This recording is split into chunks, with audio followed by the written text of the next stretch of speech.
as empresas só têm que cumprir com o básico para evitar processo, porque, olha, eu falo, processo é um prejuízo. Processo é bom para advogado, para a empresa não é bom não, ela vai ter sempre prejuízo com toda certeza.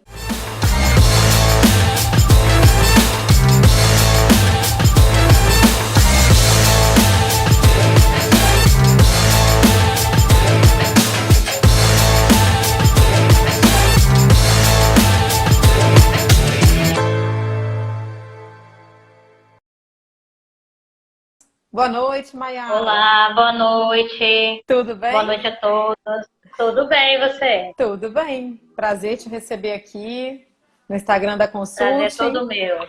E para quem não conhece, Maiara é advogada trabalhista, atuante aqui na região norte há mais de 15 anos. Então tem bastante experiência, vai dar para a gente conversar bastante sobre isso. E todo mundo que estiver assistindo, souber de alguém que tem interesse nesse assunto, né, em saber quais os principais motivos de ação trabalhista, então convida para essa live, convida para assistir essa live aí, que vamos bater um papo muito legal aqui, né, Maiara?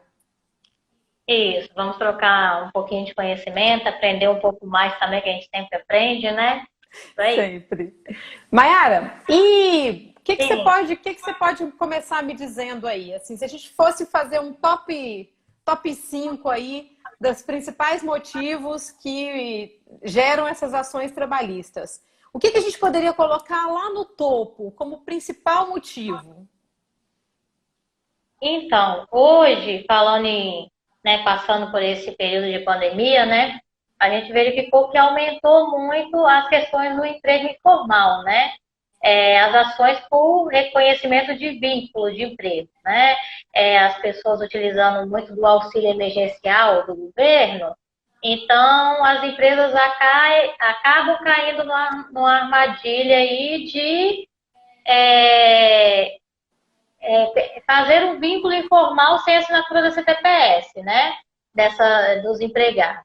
E aí, isso aí tem aumentado muito. Hoje nós estamos com mais de 13,5 milhões de desempregados e, né, muita questão por conta dessa pandemia, da dificuldade, né, da economia. E isso a gente verificou que houve um aumento dessas ações. Então, isso a gente bota lá no topo, né, do ranking aí das cinco maiores, dos maiores pedidos. E aí eu vou fazer A uma gente depois ressalva. Pode falar. tem, pode falar. Eu vou fazer até uma ressalva de uma situação bem interessante que eu passei com clientes da área rural no período de safra, não estavam conseguindo contratar os safristas, assinar a carteira deles em razão do recebimento do auxílio emergencial. Então, assim, o que a gente mais recebeu de questionamento foi: pode deixar sem carteira? Não, mas é eles que não querem. Né? E o que as pessoas não entendem é que não adianta o funcionário não querer. Né? Por mais que ele não queira, a responsabilidade ela vai existir e se ele entrar na justiça vai ter que registrar. Mas prossiga aí. Isso mesmo, é assim, é uma obrigação e tem que ser feita no prazo de 5 dias, né? O prazo, na verdade, até aumentou um pouco, né? A empresa tinha um prazo mais curto aí de 48 horas, aumentou para 5 dias e fez a anotação de 5 dias, 48 horas devolve para o empregado, a CTPS, né? Isso é uma obrigação, né? Não é, o empregado não tem esse poder de escolha, de ter ou não a CTPS assinada. E isso depois sofre para o empregador, né? Em ação trabalhista aí, está batendo topo aí né, em período de pandemia. Uma outra Depois questão a gente também que vê. pega Sim, muito nessa questão da assinatura da carteira é o recebimento de seguro-desemprego, né? isso, sim, com certeza. Depois dessa questão aí, a gente passa das verbas rescisórias. As verbas rescisórias, após a reforma trabalhista que nós tivemos, ela está tendo um complicador e isso causou também um aumento de ações na Justiça do Trabalho. O que acontece? Antigamente, tinha necessidade das homologações, né, de rescisão de contrato de trabalho ser acompanhado por um sindicato. Né? Hoje não tem mais essa obrigação. Então, tem muitos empregadores usando de má fé da, né, ausência desse sindicato, de um órgão representativo, para o quê? burlar uma rescisão e não pagar o empregado. Eles fazem, né, o empregado assinar aquele termo de rescisão dando quitação de um valor, fala para o empregado, daqui 48 horas entra na sua conta, amanhã vai entrar na conta, né? Você tem que assinar aqui primeiro para depois receber, o procedimento é esse, primeiro você assina e depois recebe. E isso também tem causado, assim, um volume maior de ações trabalhistas, por conta dessa fraude na hora de assinar o termo de rescisão sem dar a real quitação ao empregado. A gente sempre fala, né, e aconselha que esse pagamento da rescisão ele seja feito via depósito, via transferência e nunca em dinheiro. Né? Se a empresa fizer no dia, fizer no prazo, estiver certa naquilo que está fazendo, então o que ela tem que fazer, né, para ter uma segurança maior? A Mayara vai colocando ali o lado do empregado, eu vou colocando aqui o lado da empresa. Isso. Então, o que ela precisa fazer? Ela precisa fazer o depósito ou fazer a transferência para ter o comprovante. É muito comum essa situação que a Mayara está colocando, no sentido de que as pessoas vão lá, fala que pagou, mas não pagou, né? E não, eu paguei em dinheiro e tudo mais. E aí depois chegar, se tiver algum problema na justiça, vai ter que comprovar que realmente afetou esse pagamento. Né? Então eu sempre falo, que eu sempre aconselho, olha, vai fazer o pagamento da rescisão? Faz o pagamento via depósito, faz o pagamento via transferência. Uma outra situação também é nessa questão de homologação, a reforma tirou isso, né? Tirou essa obrigação da homologação, mas algumas convenções coletivas ainda exigem essa homologação. E aí muita gente vem perguntar, tá, mas se a reforma trabalhista falou que não precisa mais, só porque a convenção fala eu tenho que fazer? Tem que fazer. Por quê? Porque a convenção coletiva, ela é lei entre as partes, né? Ela é lei. Então a gente já falou, mas eu não canso de repetir. Convenção coletiva é aquela que é feita entre o sindicato da categoria dos empregados e o sindicato das empresas. O acordo coletivo, que também pode prever essa homologação, ele é feito entre empresa ou um grupo pequeno de empresas que trabalham na mesma região e o sindicato. Então, se houver previsão no acordo coletivo ou na convenção coletiva, inevitavelmente vai ter que fazer homologação. Né? Então, assim, as empresas reclamam muito da questão da homologação, mas se houver ainda previsão na convenção, vai ter que cumprir. E é por isso que é importante as empresas participarem quando está sendo feito, né? A convenção coletiva, o acordo coletivo, para dizer, ei, eu não concordo com isso não, vamos tirar isso daí. Né? Agora, não pode descumprir essa regra do pagamento. O pagamento ele tem que ser feito em 10 dias. Se não for feito, aí a Mayara ainda vai falar ali na frente se isso vai dar algum problema ou não. Mas tem um prazo para esse pagamento independente da homologação. Se tem que homologar, não tem que homologar, o pagamento ele tem que ser feito no prazo, é um direito do trabalhador. Não é isso, Mayara?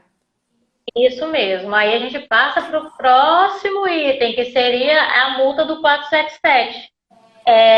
Por falta de pagamento dessa rescisão no prazo de lei, que é o prazo de 10 dias. Né? Rescindir o contrato, o prazo é de 10 dias para fazer a quitação. Né? O ideal é que seja, né, igual a Leslie falou, reforço através da transferência bancária. Porque o dinheiro em mão, depois é uma prova que, tanto para uma parte como para outra, né, a gente não sabe como que vai ser o desenrolar desse processo, quem vai fazer melhor prova no processo para comprovar essa quitação em dinheiro. Porque a quitação em dinheiro até existe a previsão na CLT. Né? Existe a possibilidade de quitação em dinheiro. Mas isso é complicado para ambas as partes. Então, é melhor que seja por transferência bancária, né? Mais Aí seguro. a gente passa para a multa do... mais segura. A gente passa para a multa do 477, que é uma multa prevista em caso do empregador não realizar a quitação da rescisão das verbas rescisórias no prazo de 10 dias. Não realizou é taxativo. Incide a multa. Né? Você deixou de passar o prazo, a pessoa, né, o trabalhador já tem lá o processo para ir na Justiça do Trabalho cobrar. E vou falar, tem trabalhador que às vezes entra para cobrar especificamente essa multa. Recebeu a rescisão, tudo direitinho, mas foi fora do prazo. Vai lá e entra com ação para cobrar a multa do 477. Inevitável, porque o prazo ele é comprovado pelo pagamento. Fez pagamento no prazo, ok. Não fez dentro do prazo, acabou, a multa incide e já era. Uma coisa que aconteceu muito nesse período de pandemia foi pedidos de parcelamento de rescisão. Isso aconteceu bastante. Ah, mas pode parcelar a rescisão? Simplesmente com o empregado você não pode. Você pode fazer um parcelamento de rescisão via acordo coletivo com o sindicato, justificando a necessidade da empresa, de repente uma dificuldade financeira. Muitas empresas passaram por muitas dificuldades nessa pandemia. Então, assim, só é possível dessa forma. Agora, o empregador, por ele, dizer para o empregado e falar assim, olha, eu vou te pagar a rescisão em 3 vezes, em 4 vezes, ou até em 2 vezes, isso não é possível. E a multa vai incidir realmente.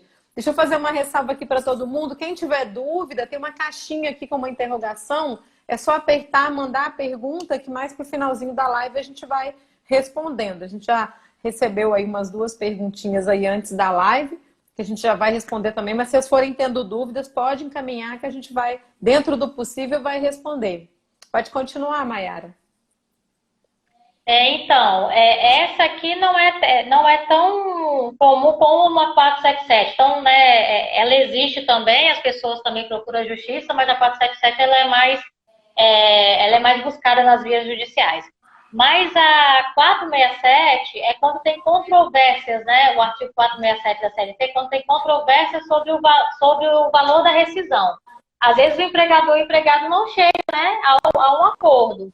Então, quando tem essa dúvida, né, chegou na ação trabalhista, a parte incontrovérsia, a empresa, não, eu entendo que isso aqui é o correto, tem que ser depositada sob pena de pagar uma multa também, 50%. Né? É bom assim, fazer o esclarecimento dessa aí. Mas aí a gente passa para um outro item, né? Que é a diferença salarial. Diferença salarial também é um tipo de direito trabalhista muito buscado na via judicial, né? Na Justiça do Trabalho, a gente tem visto muitas questões de empresas que não obedecem, né, o salário base de categoria de trabalhadores. Foi o que o Leslie falou, existem convenções coletivas, e a partir do momento que existe aquela convenção coletiva, ela tem que ser cumprida obrigatoriamente. A convenção coletiva não é uma opção para as empresas no ramo da atividade, né? Ela é uma obrigação. Então, a gente verifica assim, não, eu vou pagar um salário mínimo para a pessoa, eu não vou pagar o que está na convenção coletiva. Depois vai responder por uma diferença salarial na justiça, se, né, corre o risco de responder. Às vezes a gente vê até pessoas pagando abaixo do salário mínimo. Isso Sim. também é uma prática, né? Principalmente no trabalho doméstico, né? Empregada doméstica, você vê essa prática aí muito comum. Corriqueiramente, muito comum, né? De você verificar a empregada doméstica recebendo abaixo do mínimo. Vai receber diferença salarial na Justiça do Trabalho também. E a questão da diferença salarial, ela vai impactar todas as outras verbas, porque a partir do momento que for reconhecido que existe uma diferença a ser paga, tudo vai ter que ser corrigido em cima dessa diferença. Férias, 13º, INSS, FGTS. Se foi paga as horas extras, vai ter que pagar a diferença. Tudo vai ter que ser pago sobre essa diferença. E aí, quando a gente fala de diferenças salariais, a gente tem aí uma grande variação de itens que podem entrar nessas diferenças. Por quê? Além da questão de pagar menos do que o piso, né, da categoria, você tem também a situação de você ter 2 funcionários na mesma função e aí, né, dá uma diferença entre eles, sendo que eles fazem a mesma atividade, que é o que a gente chama de equiparação salarial, vai gerar diferenças salariais a serem pagas.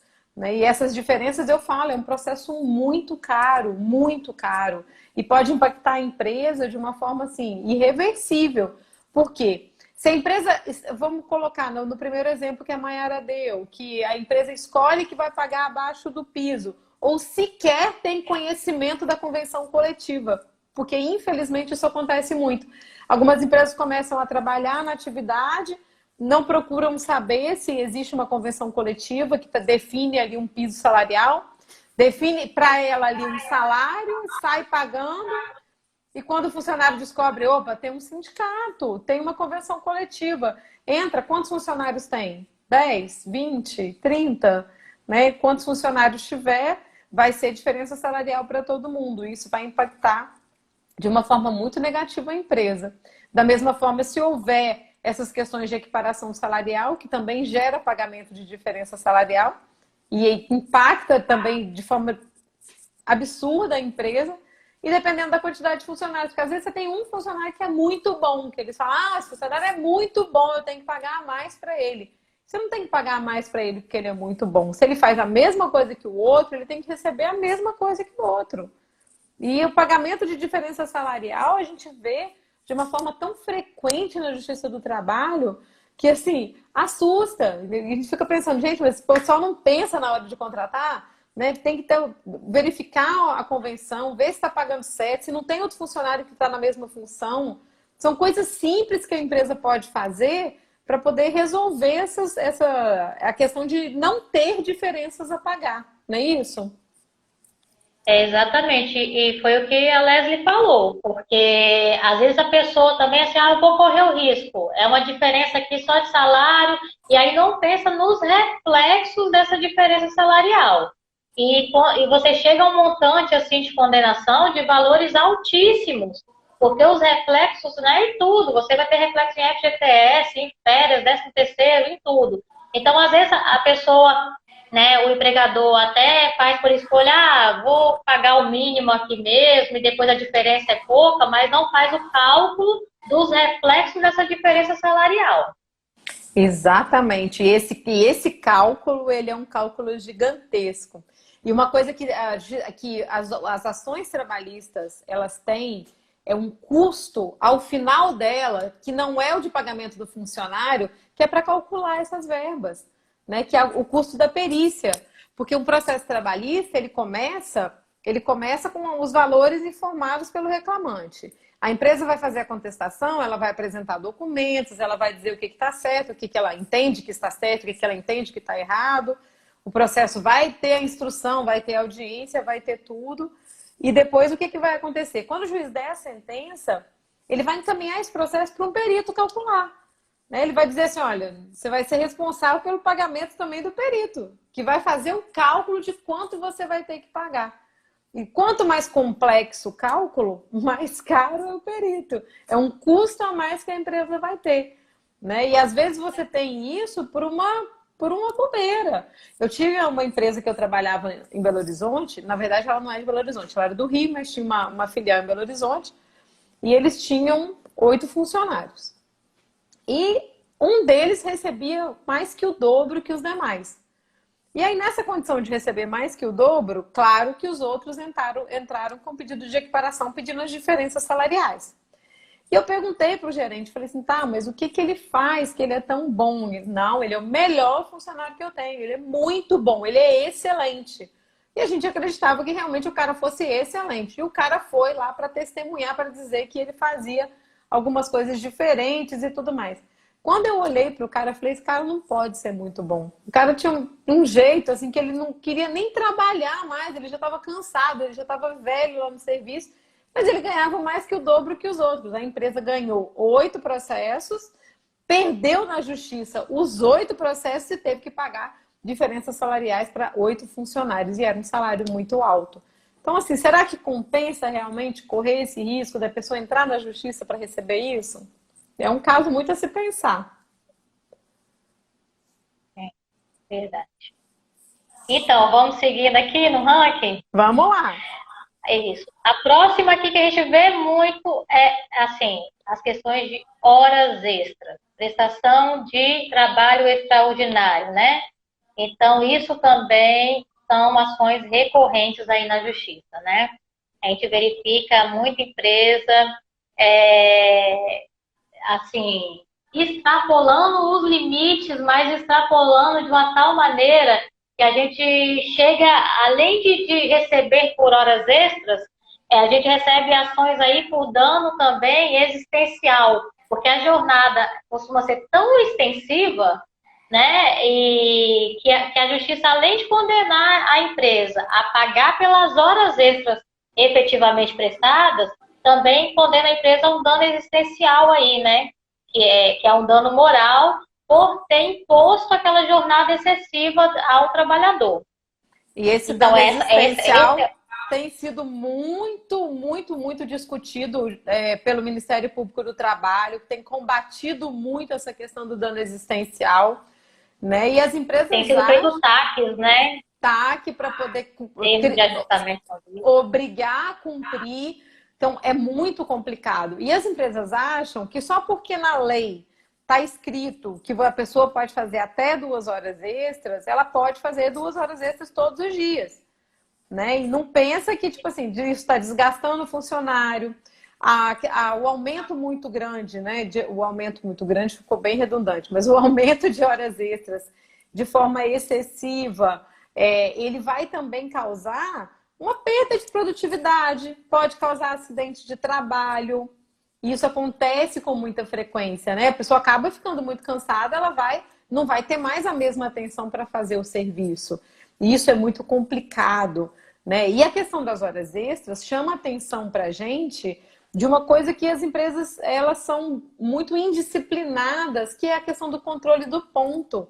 Porque quando a gente fala de controle de ponto, a gente fala de uma coisa que tem que ser feita com todo o cuidado do mundo, né? A gente falou na live passada, eu estava até comentando que eu tive um cliente que ele fazia o ponto que nem chamada, né? Botava os pontinhos assim e falava, não, esse daqui é meu livro de ponto. Então, assim, o ponto ele não pode ser assim. Alguém pode preencher para o funcionário só assinar? Não, não pode. Né? O ponto não pode ser invariável, ele tem que ter os horários lá certinho de entrada e saída. A pessoa tem que ter o direito dela de alimentação e repouso, que é no mínimo 1 hora e no máximo 2. Então, são cuidados que as empresas precisam ter. Quando a gente fala do dano existencial, o dano existencial ele está sendo muito combatido. Por quê? Porque ele está causando doença às pessoas, né? Porque o trabalho está causando doença às pessoas. O excesso de trabalho, as condições de muita exigência de muitas horas seguidas. Então, tudo isso faz gerar a questão do dano existencial. E o Ministério Público do Trabalho está em cima das empresas com relação a isso. Né? A gente sabe que existem alguns períodos do ano que é bem inevitável, que a empresa precisa realmente trabalhar um pouco mais, precisa, né, que os funcionários fiquem até mais tarde. A gente vai entrar agora num período aí que o comércio fica até mais tarde, né, que é o período das festas de Natal, aí, no período natalino.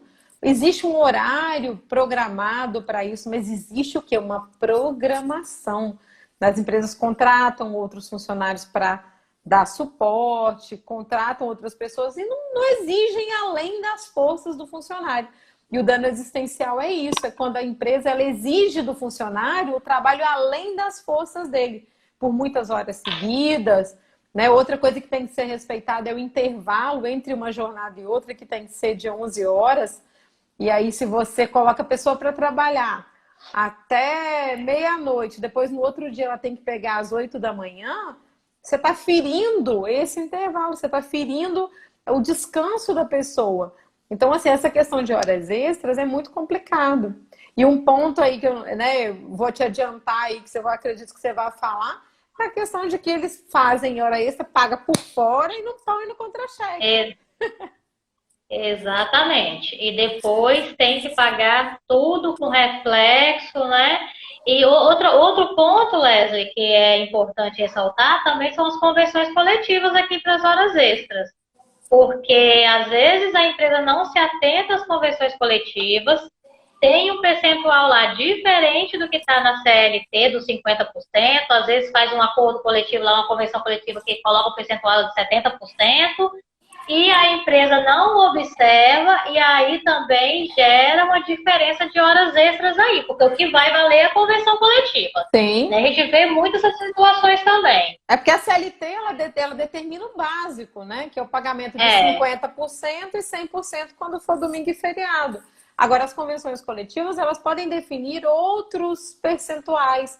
e a empresa vai ter que respeitar o que está na convenção coletiva. Mas a gente volta para aquela questão. Tem muitas empresas que não se atentam ao que está na convenção coletiva, às vezes nem sabem que tem convenção coletiva para a sua categoria, não procuram saber também, né? E às vezes, depois que o problema vem, fala, mas eu tenho que cumprir isso? Tem que cumprir, não tem jeito. Se a convenção está lá, se é da categoria que a sua empresa atua, você tem que fazer o cumprimento da legislação. Né? O comércio aqui em São Mateus, ele tem até um ponto interessante que ele faz os acordos específicos para esses períodos de festa, né? E que o comércio precisa ficar aberto há mais tempo. Então, é meio inevitável que ninguém fique sabendo, porque isso é divulgado e publicado. Mas nós temos quantos tipos de empresa? Que às vezes não se atentam se a sua convenção coletiva está determinando esse valor ou outro valor. É muito complicado, é muito complicado. E tem que ter atenção. A legislação trabalhista, eu falo assim, que você tem que estar atento todos os dias, se não vai sair uma novidadezinha da legislação trabalhista que você tem que acompanhar. Né? Porque sempre tem aí uma mudança, sempre tem uma alteração, e as empresas têm que estar atentas. Um entendimento novo. Né? Então, isso é uma situação muito que necessita de atenção, que demanda de atenção das empresas. E as empresas nem sempre dão a atenção necessária para isso. E acabam tendo ações na Justiça do Trabalho. Todo mundo comemorou muito quando a reforma trabalhista entrou, que as ações trabalhistas reduziram. Só que não adianta a reforma trabalhista se as empresas não cumprem. Se elas continuarem não cumprindo, as ações elas voltam a crescer e justificadamente. Né? Uma posição que você colocou no começo da questão da pandemia, que gerou muitos processos em razão da informalidade, é isso, é o que? É a empresa deixando de cumprir uma obrigação básica trabalhista, que é o registro da CTPS. Né? Então, exatamente. Assim, você colocou um ponto aí importante, que assim, as obrigações básicas, aqueles direitos, né? Aqueles direitos, os principais, apesar da reforma, o que acontece? A reforma não suprimiu o direito de trabalhador a tal ponto de o trabalhador se ver prejudicado e receber umas verbas rescisórias, e receber férias, e receber 13º, né? Fundo de garantia. Então, assim, tem muitas pessoas que, quando a mídia não soltou, houve uma reforma, agora empregado não entra mais na justiça, porque agora acabou com o direito do trabalhador. Não é dessa forma. Teve alguns prejuízos? Não vamos negar. Teve alguns prejuízos, sim. Né? Mas os principais direitos do trabalhador não foram suprimidos na reforma, estão todos mantidos. Todos preservados. Né? Isso mesmo. Isso. E as empresas só têm que cumprir com o básico para evitar processo. Porque, olha, eu falo, processo é um prejuízo. Processo é bom para advogado. Para a empresa não é bom, não. Ela vai ter sempre prejuízo, com toda certeza. Mas antes da gente continuar, vou te pedir para a gente ficar paradinha aqui 5 segundinhos para o pessoal fazer um print da tela e encaminhar esse print para quem precisa escutar essas dicas que nós estamos dando aqui, tá bom? O pessoal vai tirar o print e mandar aqui pelo aviãozinho aqui, ó, por essa setinha aí, tá bom? Vamos lá? Tá, joia.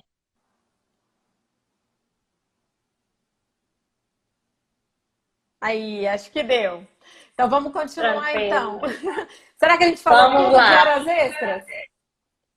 Ixi, esse tema dá para falar muita coisa, hein? Acho que dá para falar muita coisa. Dá para falar muita coisa desse tema. Mas também nós temos o último do tópico aqui que eu separei hoje. Mas antes disso, só esclarecer um pouquinho sobre as horas extras, a quantidade de hora permitida por lei, que eu acho que a gente falou, mas acabou não falando, né? Que são 8 horas diárias, permitido 2 horas extras, né? Então, assim, para ficar bem claro, lógico que tem trabalhos aí por escala, né? Outras que aí é diferente, mas a regra geral mesmo são 8 horas diárias, tá, gente? Então vamos fazer uma outra ressalva aqui. Você falou da questão das horas, eu lembrei de um ponto importante aqui que eu acho que é interessante a gente falar. Muito se fala do banco de horas. Eu falo muito que o banco de horas é excelente, mas o banco de horas, ele é um documento que é feito com funcionário, as horas têm que ser devidamente registradas. O que eu tenho ouvido muito? A pessoa fala assim, meu funcionário faz hora extra, mas eu tenho banco de horas. Você tem banco de horas? Tenho, dou folga para ele. Tá, mas você dá folga para ele, isso tudo está documentado, você tem lá um acordo de banco de horas, você registra as horas que ele faz? Ué, precisa disso? Eu falo, precisa, né? Então tem que ser tudo documentado. Então, para o banco de horas ele funcionar e você ter um custo menor com essas horas extras, que eventualmente, não é para ser frequente, que eventualmente aconteçam, esse banco de horas ele tem que ser documentado. Você tem que fazer um documento com o seu funcionário, onde vocês vão combinar exatamente como que esse banco de horas vai funcionar. O seu controle de ponto ele tem que ser rígido, com entrada e saída. O seu funcionário ele tem que ter acesso ao saldo dele do banco de horas mensalmente. E aí, se ele tem esse acesso, ele sabe se ele está devendo horas para pagar ou se ele tem horas para compensar, né? E a empresa tem que fazer essa compensação, esse jogo aí de situações num prazo de 6 meses, a menos que ela faça o acordo via sindicato, que aí pode ser 1 ano. Mas se ela fizer, ela e o funcionário, ele tem a duração de 6 meses. E dentro desses 6 meses, essa compensação ela tem que acontecer. Mas a gente escuta muito as empresas falarem, não, eu tenho banco de horas, mas não tem nada registrado, não tem uma folha de papel. E às vezes, Leslie, ao contrário assim também, às vezes a pessoa tem um banco de horas lá registrado de quantidade de horas, né? Que a pessoa prestou e não tem a comprovação dessas folgas, certo? Aquele próprio banco de horas dela lá faz prova contra a própria empresa, até para um dano existencial, né? A gente vê isso muito acontecer também. Colocou o trabalhador para trabalhar aquele tanto, fala, não, mas aí eu tenho uma forma de compensar, mas não prova, né? As folgas. E aí acaba reforçando a prova contra ela, né? Exatamente. Então, por isso que o ponto ele tem que ser muito bem feito, ele tem que ser registrado. Deu a folga, documenta isso. Então, você vai tirar a folga dia tal até o dia tal para compensar X horas do seu banco de horas. Tudo é documento. Cada vez mais tudo é documento. Se você não tem documento, e Mayara está aqui para dizer, não tem jeito, tem que ser documentado. Chega na Justiça do Trabalho, o que o juiz quer? Quer papel, quer documento, quer informação. Porque se você não tem documento, o que vai sobrar para você? Testemunha. E aí, a testemunha vai ser boa ou ruim para você? Ela vai ficar nervosa na frente do juiz e não vai conseguir falar nada? Pode acontecer, já aconteceu muitas vezes. Ou a testemunha não entende o que o juiz está perguntando, ou o juiz começa a embolar com a testemunha e começa a não perguntar direito. Tudo isso pode acontecer. Então, você vai confiar no quê? Num documento que vai registrar tudo que você está fazendo, ou você vai confiar numa possível testemunha que você nem sabe se vai dizer a verdade ou o que você precisa dentro da audiência. Então, são situações que a empresa tem que parar para pensar. O que vale a pena? Né? E o funcionário ele tem que estar esperto aos seus direitos também. Opa, peraí, eu tenho hora extra, vou registrar aqui, vou botar no ponto, vou cobrar da empresa isso. Sim, cuidado também com o registro de ponto britânico, né? Aquele registro que coloca o funcionário lá para fazer, entrou às 7, saiu às 11, aí no final 6 horas da tarde, vai para aí, né? É sempre o mesmo, todo dia o mesmo, a mesma jornada ali. Nem um minuto a mais, nem um a menos. Exatamente. Isso também dá margem a uma comprovação na justiça de manipulação de ponto, né? Isso. Então, assim, você pega um ponto britânico ali e você consegue comprovar que aquele ponto foi manipulado, porque a pessoa nunca chega, né, no mesmo horário, todos os dias, tem 1 minuto, ou 2, ou 3, é impossível a pessoa chegar. Até por esse motivo mesmo, a própria legislação, a CLT, ela traz, né, que aquele atraso de 5 minutos antes, 5 minutos depois, né, isso aí não é computado para fins de horas extras, para fins de registro de ponto. É né? Então tem exatamente que ter muito isso. cuidado com o ponto britânico também. Todo cuidado é pouco. Isso. É registrar a realidade, né? Registrar a É o que realidade precisa ali ser do ponto, feito. guardar para conseguir fazer essa prova. Porque depois chega lá um empregado na Justiça do Trabalho com um cálculo de um excessivo de horas extras, você tem que ter o documento também para comprovar que não é aquilo, né? Se não Exato. tiver, corre um grande risco dele ganhar. Dele ganhar, exatamente. Principalmente as empresas que têm, que têm mais de 10 funcionários, né? Essas empresas com mais de 10 funcionários, aí a prova é toda dela mesmo dessas horas prestadas, né? É isso aí, exatamente. E nós temos outro ponto? Temos. Chegamos agora. Esse aqui é assim, difícil hoje você pegar uma ação trabalhista que não tem esse pedido, né? A gente fala de todos Campeão. esses outros em cima que pode acontecer, pode não acontecer. Agora esse aqui ele sempre está englobado de alguma forma ali, que é o dano moral, né? A gente, assim, dificilmente hoje você não vê um pedido com dano moral, mas assim, nós voltamos em vários pedidos lá atrás que levam dano moral. Falamos de hora extra, tem o dano existencial, que é um tipo de dano moral. Então, aqui já estaria o dano moral. A gente vai lá nas verbas decisórias, um pouquinho mais lá atrás. Uhum. Não pagou as verbas decisórias, além da multa do 477, outra coisa que está sumulada no nosso tribunal, né? O TRT 17 tem uma súmula, tem um enunciado, que é devido ao dano moral. Então, quando você deixar, né, a empresa que escolher correr o risco de não pagar as verbas decisórias, ela já sabe que ela vai para a Justiça do Trabalho com 3 condenações, que é o pagamento das verbas, a multa do 477 e o dano moral. Sem Entendeu? dúvida. Então, esse risco aí a empresa já vai com ele. Fora a questão das verbas rescisórias, né, dos direitos trabalhistas, também existe aquele dano moral pela sua natureza mesmo, a natureza de ofensa, né, à integridade da pessoa, a imagem da pessoa, né?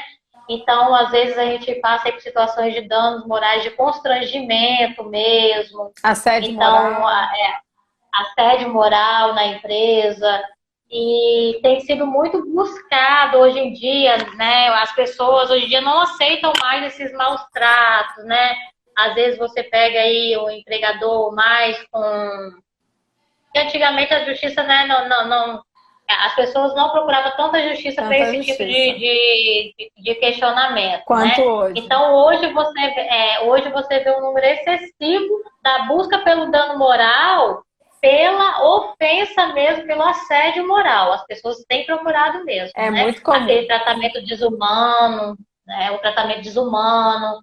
Outra coisa, de passar por ofensas entre os próprios empregados, né? Entre eles, um superior ali, e aquilo passar despercebido. E aí a empresa também está aí no questionamento ali por falta de fiscalização. Sim. Você vê assim, tem A condenações nesse sentido inércia da também. empresa, né? A inércia da A empresa de inércia da não fazer empresa nada, não tomar providência e deixar o funcionário passar por aquela situação dentro ali do por ambiente aquela de situação. trabalho. Exatamente. E aí se tem casos hoje de muitos empregados com comprovado quadro de depressão, né? Então, isso aí agrava mais ainda o dano moral em um processo trabalhista. São pessoas que acabam ficando doentes por conta daquelas situações constrangedoras no ambiente de trabalho, né? Então, tem sido também uma busca recorrente na Justiça do Trabalho. E acaba tendo uma condenação, né? A gente tem condenações também por dano moral, de repente, quando a empresa é obrigada a fornecer alimentação, quando a alimentação não é de qualidade, pode gerar um dano moral. O acidente de trabalho em si pode gerar um dano moral. Então, o dano moral ele tem uma variedade, uma amplitude gigantesca, e qualquer coisa pode dar dano moral. Né? Claro que, tipo assim, vai ter que ter uma prova, a empresa vai poder provar, vai, mas às vezes as provas são difíceis, como é o caso que você citou aí dos funcionários, é uma prova muito complicada, né? Como é que você vai fazer prova de que nenhum funcionário estava ofendendo ou estava agredindo o funcionário dentro da empresa? É uma prova muito complicada, né? E isso daí, você só vai saber que você vai ter esse problema quando a pessoa entrar na justiça e pedir o dano moral para você. Não é isso? Certo. E é o que você falou, né? Assim, o dano moral cabe no universo de direitos aí, de questionamentos, e tem sido usado. Por isso que eu falo, hoje em dia é difícil você achar uma ação trabalhista que esse dano moral não esteja lá. É isso. Seja pela ausência de quitações de verbas trabalhistas, seja pelo puro dano moral mesmo, ou pelo dano existencial, ou pelo assédio moral sofrido pelo empregado. Ou por um acidente de trabalho, né? Que também, o acidente de trabalho também traz um dano moral. Então, hoje, o dano moral é pedido na maioria das ações trabalhistas. E as empresas muitas vezes são condenadas porque efetivamente permitiram ou praticaram o ato que gerou o dano. Né? Dificilmente não há a condenação sem que isso seja comprovado, sem que isso realmente tenha acontecido. Eu falo muito que antigamente a Justiça do Trabalho realmente era muito paternalista e, independente da empresa ter culpa ou não ter culpa, ela era condenada. Mas hoje em dia não, isso tem mudado cada vez mais e os juízes eles têm sido muito mais coerentes nas decisões deles em relação ao que realmente aconteceu. Né? Então, o que for provado no processo, o que houver comprovação no processo, efetivamente vai ter a condenação. E isso é inevitável. Isso vai acabar acontecendo mesmo. Se foi praticado, vai ser condenado. E né, a CLT hoje ela gradua esse dano de leve, mais grave, gravíssimo, estabelece ali alguns valores. Os juízes, às vezes, seguem esses valores, às vezes não seguem, fazem uma condenação um pouco mais elevada, mas é um risco que as empresas correm, né? É complicado mesmo, dano moral é um negócio complicado. Mas eu acho que assim... Tem subjetivo, né, do julgador. Os valores são subjetivos, então você pode pegar uma condenação aí de R$5.000 e em um outro processo você pegar uma condenação de 10 mil, 15 mil, 20 mil, então é muito subjetivo. Né? Cada julgador analisa o dano moral de uma forma e fixa o valor de acordo com o convencimento dele, as convicções dele de vida mesmo, né? Porque a lei estipula ali um parâmetro, mas é um parâmetro, não é uma obrigação, né? Exatamente, é só uma média. Então, às vezes a gente pega cliente assim, meu amigo entrou com pedido, eu ganhei 5 mil de dano moral, ele ganhou 10, aí eu falei, vai, dá uma olhada se o juiz foi um mesmo. Ele fixou, porque isso muda, né? Não tem como a gente falar, advogado nenhum pode falar para o cliente, você vai ganhar tanto de dano moral. Não. Não pode. O pedido, né?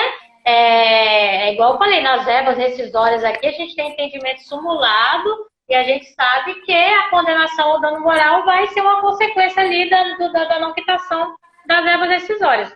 Agora, falar o valor que o juiz vai fixar para esse dano moral, não tem como falar.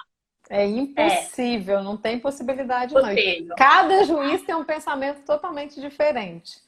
E o valor que ele vai dar é indefinido mesmo, não tem possibilidade não. Nós recebemos, Maiara, 2 perguntas, eu não sei se tem outras aqui na caixinha, deixa eu olhar aqui. Não tem. Então a gente tem 2 perguntinhas aqui para responder. Uma delas, né, a pessoa perguntou o seguinte, o funcionário ganhou a ação, mas a empresa ela não tem bens, como é que ele vai receber? Né? Como é que ele vai receber essa verba que ele ganhou? Né? Então, eu começo aqui, você me ajuda aí. A gente tinha antes o Bacenjude, né? E o Bacenjude agora caiu, agora tem um programinha novo chamado Cisbajude, que entrou em vigor aí em agosto, e parece que ele é mais ágil do que o Bacenjude. Então, para que ele serve? Ele serve para bloquear qualquer valor da conta da empresa, né? E a gente tem outras alternativas aí também, como é o caso de atingir até os sócios, né, Maiara? Isso. Temos o Renajude também, né, que é bloqueio de veículos, mas no caso aí ele falou que não tem bens nenhum. Aí bens, valores, vamos dizer, chegou ao ponto de não ter bens, valores, passou pelo Renajude, negativo, não tem veículo. Passou pela pesquisa de penhora online de valores em conta, não conseguiu, negativo também, a gente passa para a desconsideração da personalidade jurídica. É um termo, né, assim, que né, não é de conhecimento de todo mundo, mas isso significa o quê? Atingir os bens dos sócios da empresa. Então, a gente vai no CPF do sócio da empresa tentar buscar valores e bens, né, imóveis, para conseguir garantir essa dívida. Tem essa possibilidade também. Outra possibilidade que as pessoas, assim, utilizam pouco e às vezes demonstram o resultado é o protesto. Você pega a certidão daquele título, depois que a sentença, né, virou um título executivo, judicial, aquele título você pode ir no cartório sem ônus nenhum, entendeu? O cartório não vai te cobrar nada. Você vai pegar a certidão e vai protestar no cartório. O ideal é que faça o protesto já com a desconsideração, já incluindo sócios, que aí você vai protestar o CNPJ e os CPFs. E uma hora ou outra, essas pessoas vão querer utilizar o nome, né? Uma hora ou outra elas vão precisar, né? Ou para tocar o próprio negócio, para fazer um empréstimo no banco, para assumir um compromisso, para assumir um contrato com um órgão público, né? N situações. Uma hora ou outra a pessoa vai querer o nome limpo. Vai então, a partir do momento precisar. que você foi lá e fez o protesto, é outra forma também que você pode forçar a empresa e os devedores, né, a estar te procurando para fazer um acordo, para pagar essa dívida, né? Mas, a princípio, a gente sempre começa com essas pesquisas aí, de valores e bens, né? Imóveis, pesquisa no cartório. Não conseguiu ir até os sócios e depois fazer o protesto mesmo, deixar protestado no cartório.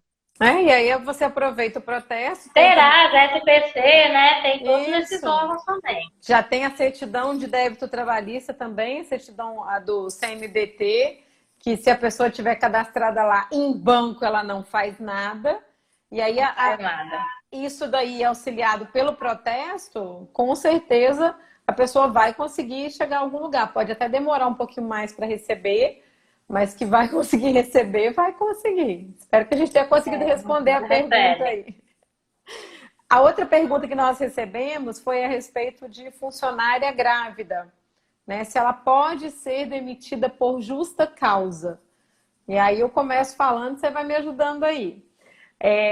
A grávida, assim como outras pessoas que detêm estabilidades provisórias, como o pessoal da CIPA, ou decorrente de acidente de trabalho, essa proteção do emprego, né, essa garantia de emprego, ela vem contra a despedida sem justa causa, imotivada, sem qualquer razão. Agora, se a pessoa praticar um ato, né, muito grave, que necessite, que imponha que ela seja demitida por justa causa, ela pode ser demitida por justa causa, não tem nenhum problema. A gente tem inúmeros casos que já aconteceram, que as pessoas já foram demitidas por justa causa, algumas entraram na justiça e mesmo assim não ganharam. Eu tive um caso de uma funcionária que estava praticando assédio moral contra outras funcionárias, inclusive ameaçando a vida delas, e ela estava grávida, ela foi desligada por justa causa, chegou a entrar na justiça e a justa causa dela foi mantida completamente. Né? Tive uma outra situação de uma outra grávida que estava furtando, então havia uma câmera, a câmera filmou ela, né, pegando dinheiro e guardava o dinheiro no envelopinho, botava na bolsa, e todo dia ela pegava o dinheiro, embrulhava no papelzinho, botava na bolsa. A câmera foi filmando, quando a empresa descobriu, fez ocorrência policial, levou isso ao conhecimento da polícia, ela foi demitida por justa causa e também teve a mesma situação, ainda que, né, essa daí não entrou na justiça não, essa aí estava bem consciente que ela estava errada, mas assim, existem algumas situações. Então, se houver algum ato praticado que realmente remeta à justa causa, motive a justa causa, ela pode ser demitida. A garantia dela de emprego é para demissão sem justa causa. Não é isso, Maiara? Exatamente, isso mesmo, né? O texto da lei também é claro que é para dispensa, né, sem justa causa. Outra situação também é aquela questão de algumas grávidas que, na verdade, elas ficam doentes, né? Mas assim, doentes sem atestado, né?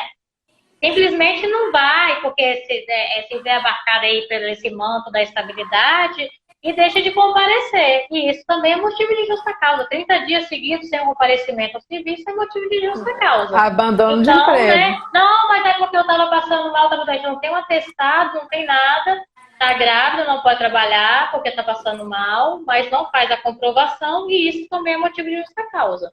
E assim, mesmo se ela tiver faltas sequenciais, não for 30 dias, a gente pode ir pensando numa desídia, em subordinação, e com o tempo ela não vai ser demitida de cara, mas vai acabar sendo demitida por justa causa.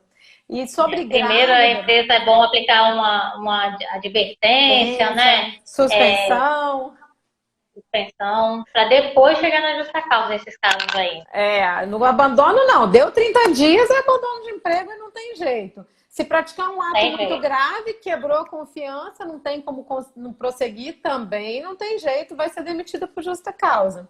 E uma coisa interessante que saiu agora, né? Eu acredito que a legislação que a jurisprudência vai mudar nesse sentido, é a questão da estabilidade da grávida quando ela está com um contrato determinado ou de experiência, né? Houve uma decisão houve uma decisão do TST agora de agosto e contrariando, né, a súmula do próprio TST, as decisões anteriores do próprio TST, que disse que a grávida não teria mais essa estabilidade em caso de contrato de experiência. Isso aí é muito válido, mas assim, eu falo que hoje ainda não é seguro seguir isso, porque ainda não mudou a súmula continua existindo, né? Mas eu acho que já é uma caminhada. Eu acho que é uma tendência, né? Eu acho que é uma tendência, essa decisão recente agora que saiu. É uma tendência, eu acho que isso daí vale muito a pena acompanhar como é que vai funcionar isso daí, se realmente eles vão continuar nessa tendência, porque para as empresas faz muita diferença. Muitas vezes a pessoa não vai bem na experiência, né? Não é que você quer demitir porque ela está grávida, mas às vezes ela não vai bem na experiência. Então a gente vai acompanhar aí, informando aí vocês, à medida que as coisas forem mudando. Mas é isso. Mayara, quer falar alguma coisa a mais para a gente poder encerrar? Quero agradecer você pelo convite, entendeu? Quando precisar, estamos à disposição. Muito bom esse bate-papo aqui, né? A gente vai estudando, vai trocando ideias, né? Assim, estou à disposição. Precisando, é só chamar. Na verdade, eu estava assim, já estava, tomara que leve me chame algum dia para fazer essa live dela aqui todo dia. E você agora está bombando nas lives, né? Tá de parabéns, seu projeto é muito bonito, entendeu? E assim, pode contar comigo, a hora que você quiser será um prazer. Que bom. Foi um prazer te receber aqui, te agradeço por, né, passar esse tempo aí com a gente. Eu espero que a gente tenha ajudado muitas pessoas aí com essas informações. E ficar aqui à disposição, se alguém tiver uma dúvida, deixar aqui para a gente responder. Na quinta-feira, nós vamos ter uma outra live com um profissional da área de segurança do trabalho. Então, vai ser uma live muito interessante também. Então, assim, agradecer, Mayara, imensamente por você ter aceitado o nosso convite. Foi muito bom passar esse tempo aqui com você. Acho que foi uma troca muito rica para todo mundo. Muito obrigada. Gente, boa noite. Obrigada a você. Até a próxima live. Tchau, tchau. Boa noite. Tchau.